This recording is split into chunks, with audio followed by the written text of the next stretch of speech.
Okay, let's go.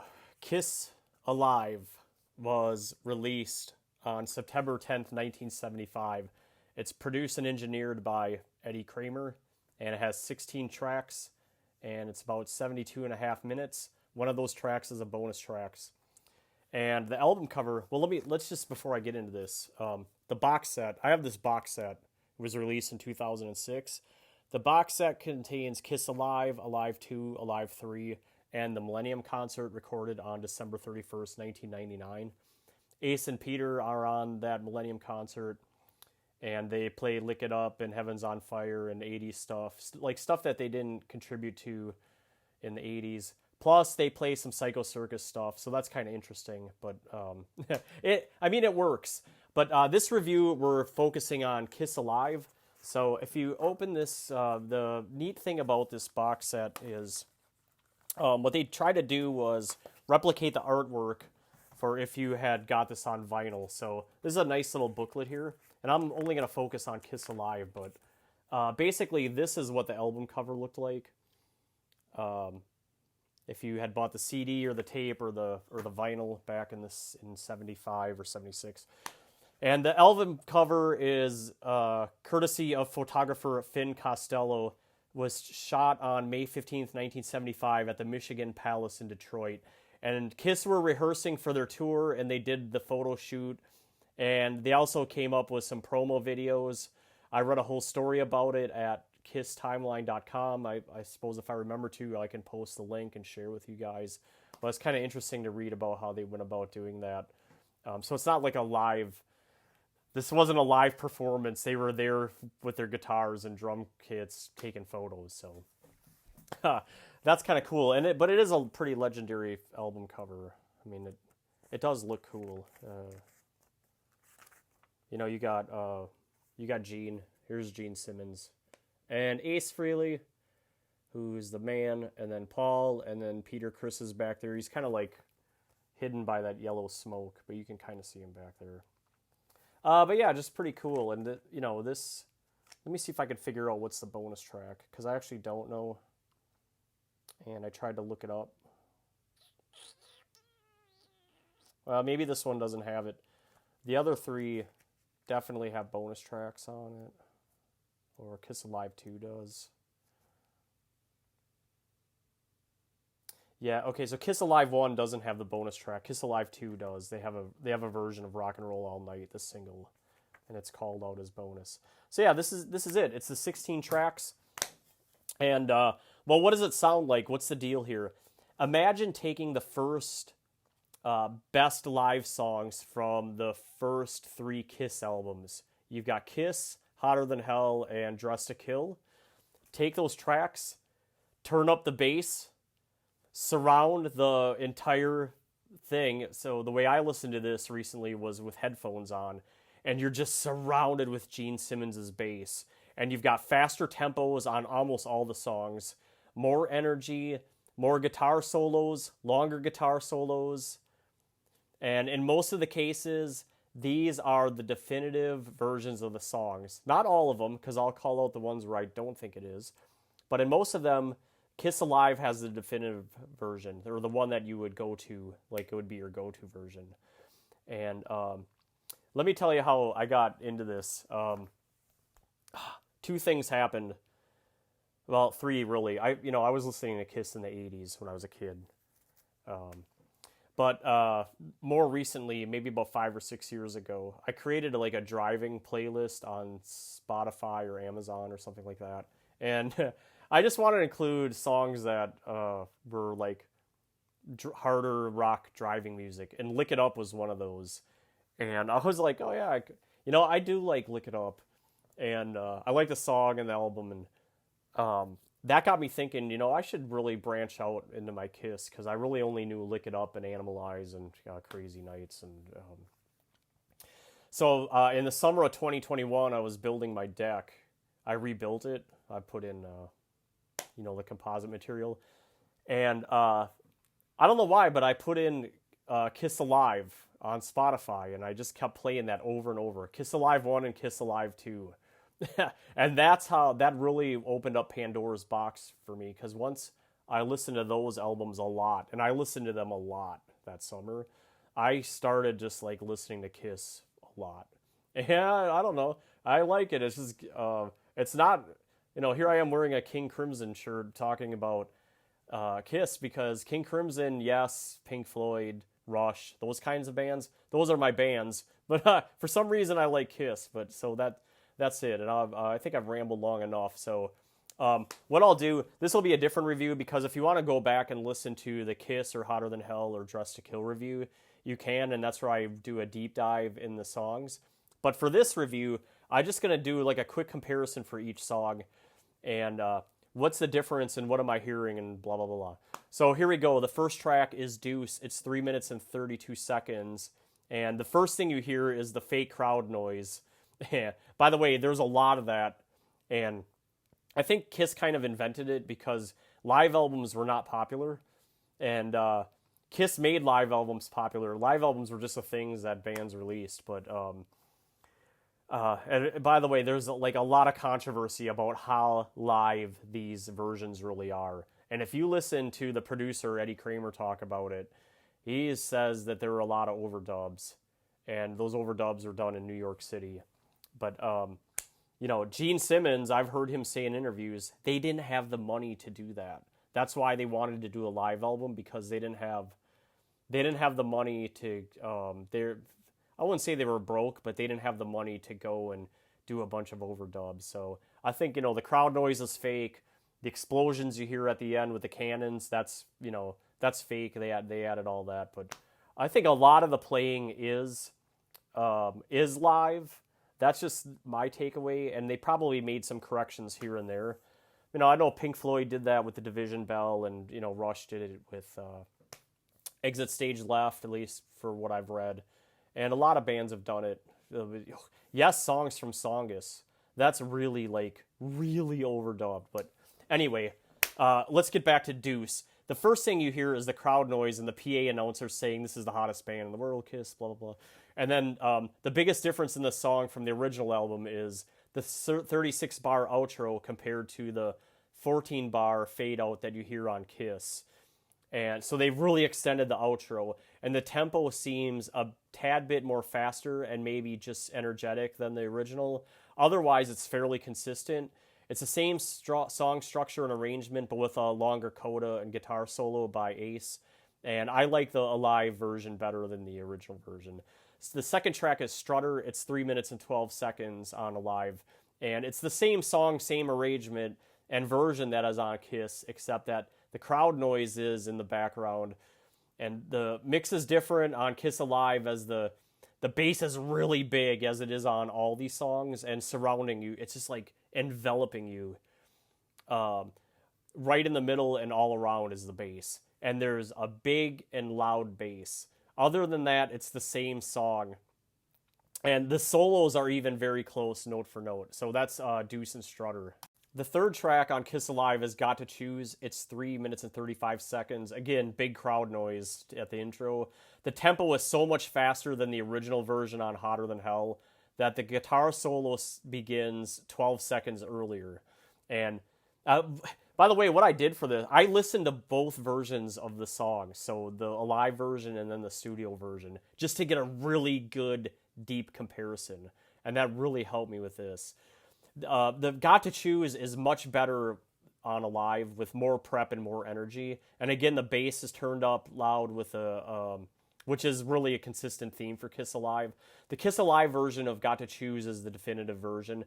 At the end, Paul starts screaming out, "Yeah, all right, I've got a feeling that tonight is going to be one of those nights. Hot nights." And they go right into Hotter Than Hell. And I listened to the studio version of Got to Choose immediately after I listened to the live version, and the tempo really does drag in the Hotter Than Hell. It's still a good version, but the Hotter Than Hell version is more grungy. But I would prefer the Got to Choose on Alive. Track 4 is Hotter Than Hell. It's 3 minutes and 11 seconds. We're going to get this place hotter than hell is what, Paul Stanley really had a New York accent back then. And he screams that out. Come on! Again, they stripped away the sludgy grudginess compared to the studio album. The outro is similar, but with a faster tempo on Alive. It's about 6 seconds shorter. Ace is really on fire and hotter than hell. And the first Ace Frehley solo is about 3 seconds sooner due to the faster tempo. And the Alive version is much better than what you hear on Hotter Than Hell, though I like both of them. The difference is so dramatic after immediately listening to the studio version. It sounds so much thinner than Kiss Alive. And so I wonder how much they double-tracked parts for Kiss Alive in the studio afterwards to beef it up a bit. But like I said, I think most of it is live, but probably did some studio effects. The studio version lacks tempo and depth, and that's what I'll say about that. Track 5 is Firehouse. It's 3 minutes and 42 seconds. The Kiss Alive version was stuck in my head going round and round and round for a whole week, probably longer than a week back in 2021. And the whole dun dun dun dun dun dun dun dun dun. Again, the faster tempo and the big bass in the Alive version, and the intro is the same lick, but it's played differently. The guitar solo starts 7 seconds earlier on Alive, and it's a 16-bar solo from Ace versus an 8-bar solo on the Kiss studio version. Paul really had a good vocal on the Alive version. The vocals sound so good on Alive, and that makes me think that is something that they could have re-recorded or doctored up in the studio. But the Kiss studio album version is much softer and gentler than what you hear on Alive. And I like them both. However, the Alive version is the premiere version. Or the version that you hear on the reunion tour. If you've ever watched the reunion tour or heard the live at Donington, you might agree with me that might be better. Track 6 is Nothing to Lose. It's 3 minutes and 23 seconds. Gene sings the first verse. Peter singing the rest, or the choruses.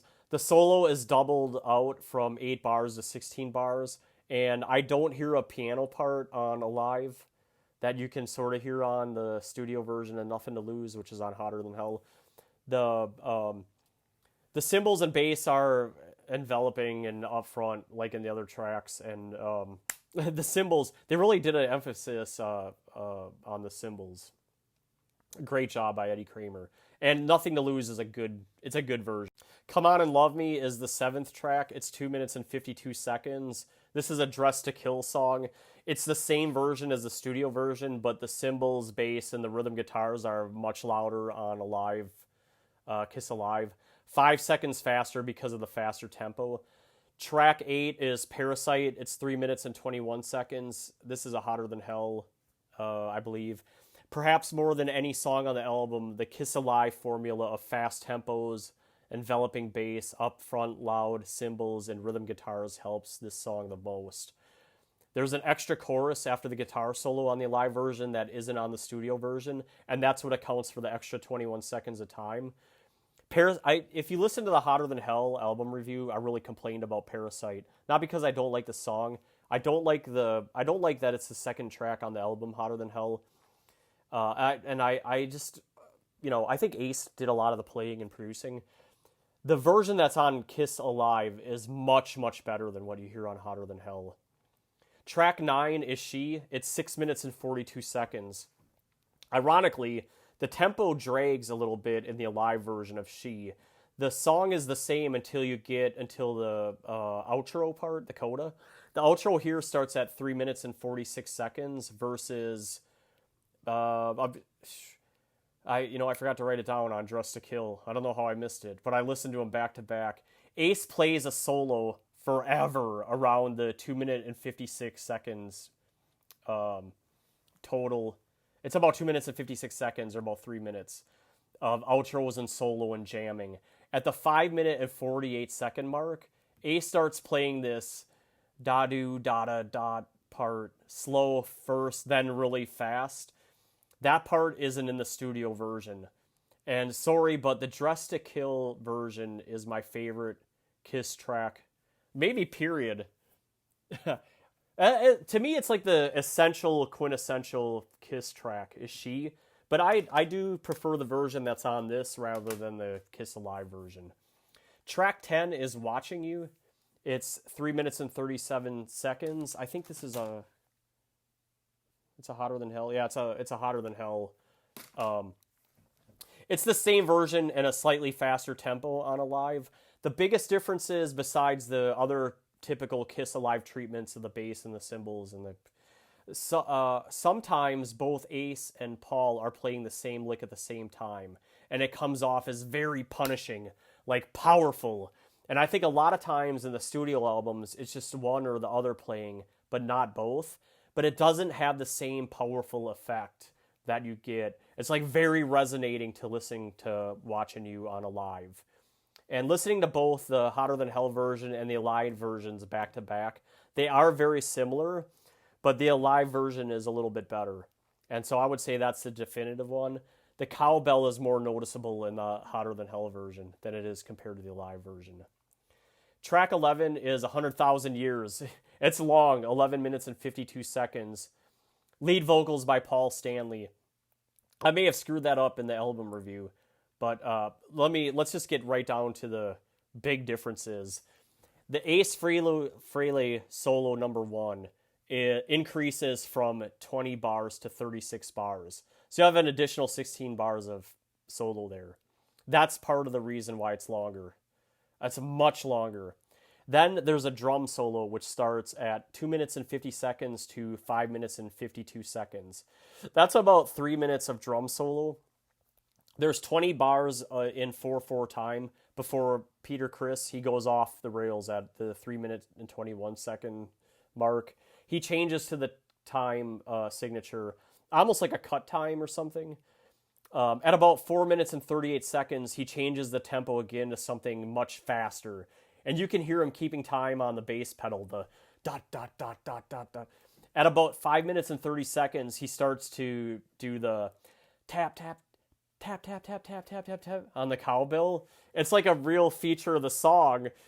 And that's when Paul Stanley comes in. So at 5 minutes and 50 seconds, Paul screams out, "All right!" And the drum solo is over, and Paul starts ranting with Peter drumming in the background. "I got a question for you. I got a question for everybody over here." You know, he's got that New York accent back in the 70s. He's kind of lost it over the years if you've listened to him talk recently. But I want to know how many people over here like to party, and how many people here tonight believe in rock and roll.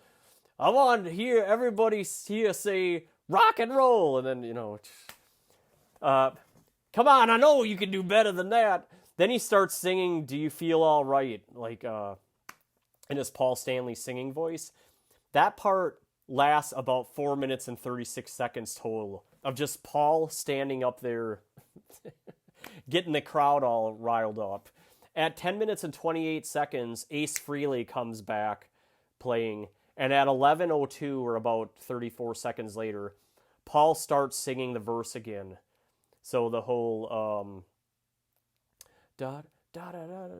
Okay, and then 40 seconds or so, Ace is picking up that really good guitar solo he's playing. Probably Ace's best guitar solo work that he ever did in Kiss. Let's face it, the studio version is very tame compared to 100,000 Years on Kiss Alive. Track 12 is Black Diamond, a song about a stripper, I think, or a hooker, or whatever. Who cares?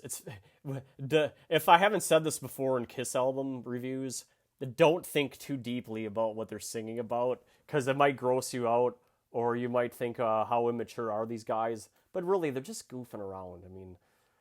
I mean, you don't have to be so serious about everything. Not everything has to be King Crimson, which is uber serious and almost over the top serious. But Black Diamond, 5 minutes and 21 seconds. Same as the last song, 100,000 Years. This version on Alive is much superior to what you hear on Kiss. Peter Criss is just screaming the vocals. The Alive treatment comes off excellent in Black Diamond with the big bass and the cymbals and everything. And other than that, it's the same song as what you hear on the album. The arrangement on Alive is much different compared to the studio album.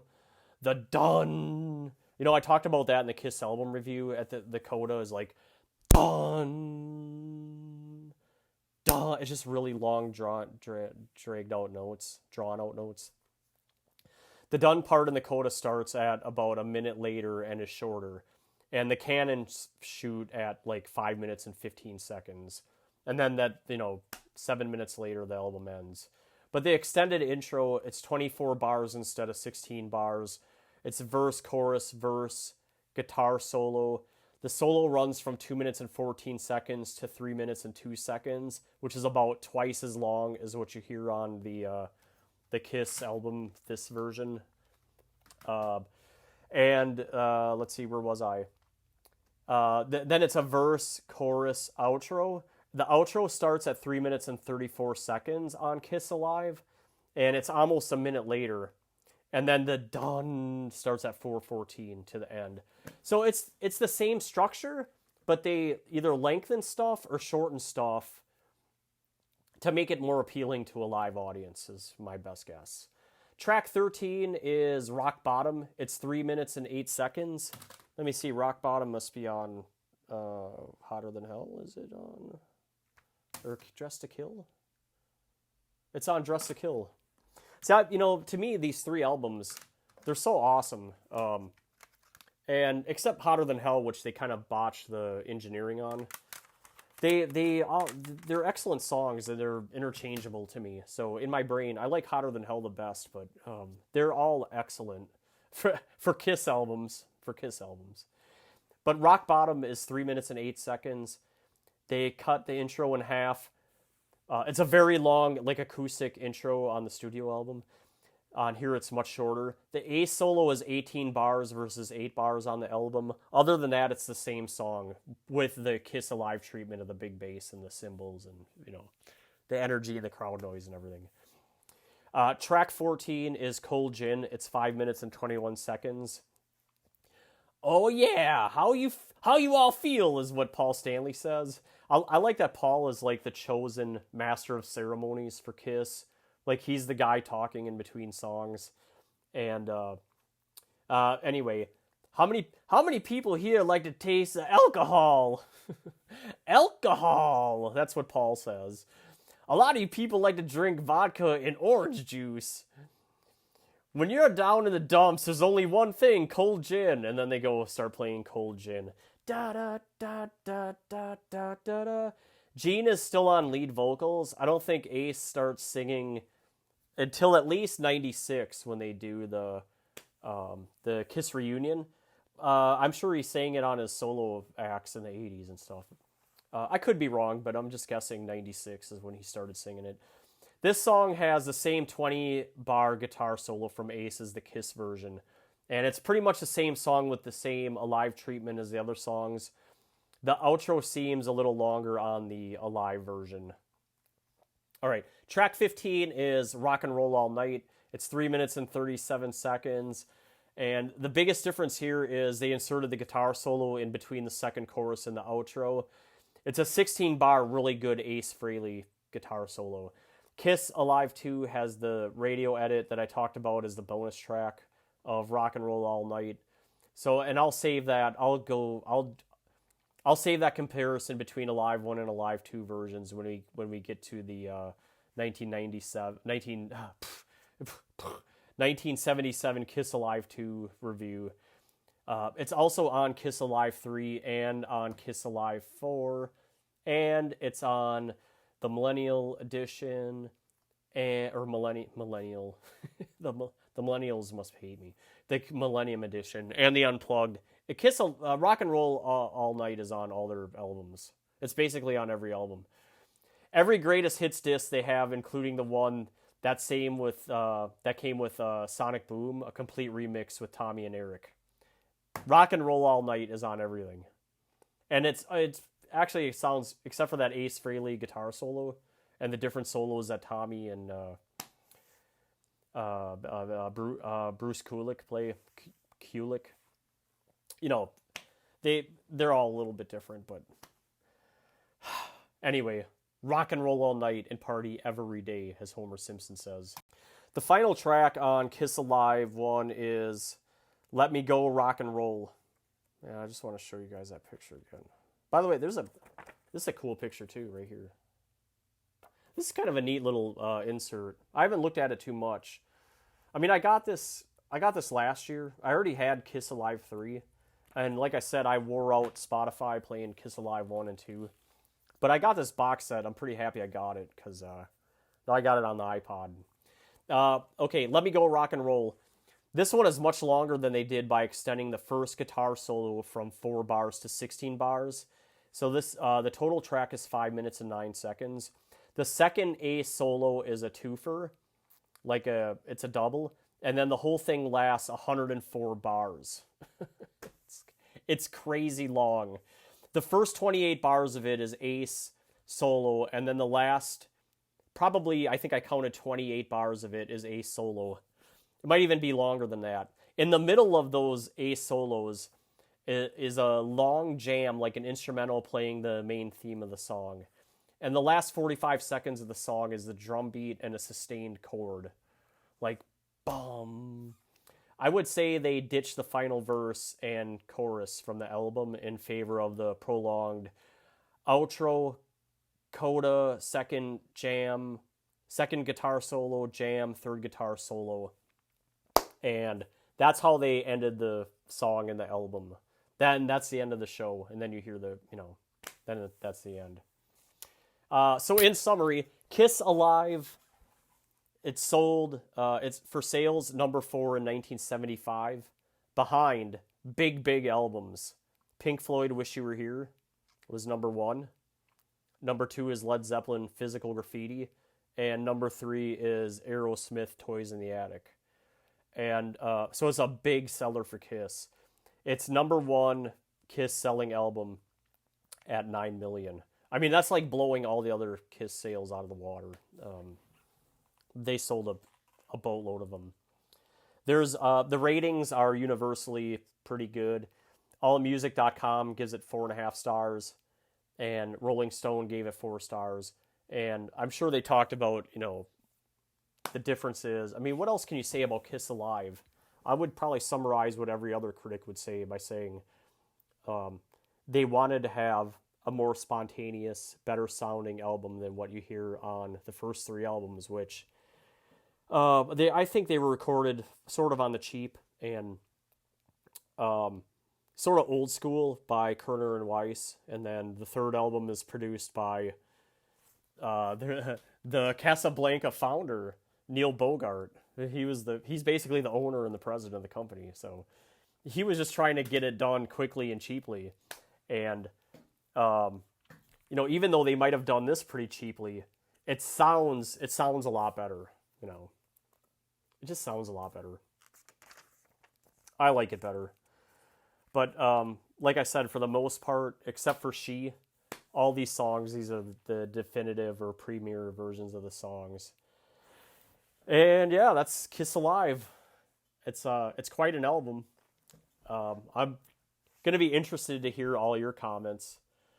And I'm sure people have a lot of memories about Kiss Alive, especially if they were listening to this in 75 or 76 or in the later 70s. It's demonstrably different from 80s Kiss or even 90s Kiss or what you would hear in the 2000s. They really found their voice on Kiss Alive, and it's just what people are going to hold on to the most. In fact, I'll just end the review by saying this. I saw Kiss in concert. It's going to be about a year ago, but it was like September 4th, 2023. And I was disappointed at the set list because I thought all the songs were going to come from Alive 1 and 2. And that's not what they did. They had a very eclectic set list on their end of the road, their last leg. So I think their last show was in like the first week of December in New York City. I saw the first weekend of September, was like Labor Day weekend last year. So it was pretty consistent set list on the 2023 tour on the end of the road. But like they were playing things like Psycho Circus and I Was Born for Love. They were playing stuff like that. they didn't play Deuce and Strutter. You know, to me, Deuce and Strutter are like almost essential Kiss songs, aren't they? Psh, you tell me. I'll be looking for your comments, so please like. If you want to like the video, I appreciate it. If you are a listener to this and you like what you hear, please subscribe and like and leave comment. I'm interested. What's your favorite song on the album?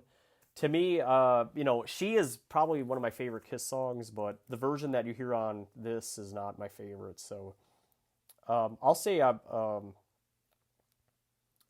like Got to Choose and Hotter Than Hell. So, okay, sorry for the long delay. I've been really busy doing a bunch of Coach Plyo guy stuff, fishing, work has been a bear, and that'll be yeah. And it took me forever to do this review because I wanted to give it, I wanted to do due diligence and make sure I gave it a proper review and comparison. So, yeah, that's it. Maybe we're back now. Next up on the channel will be Wish You Were Here. I can bang that out pretty quickly. In fact, I will. Maybe I'll do it this weekend. And then after that, we'll do Kiss Destroyer. Okay? I'm out. Thanks, guys.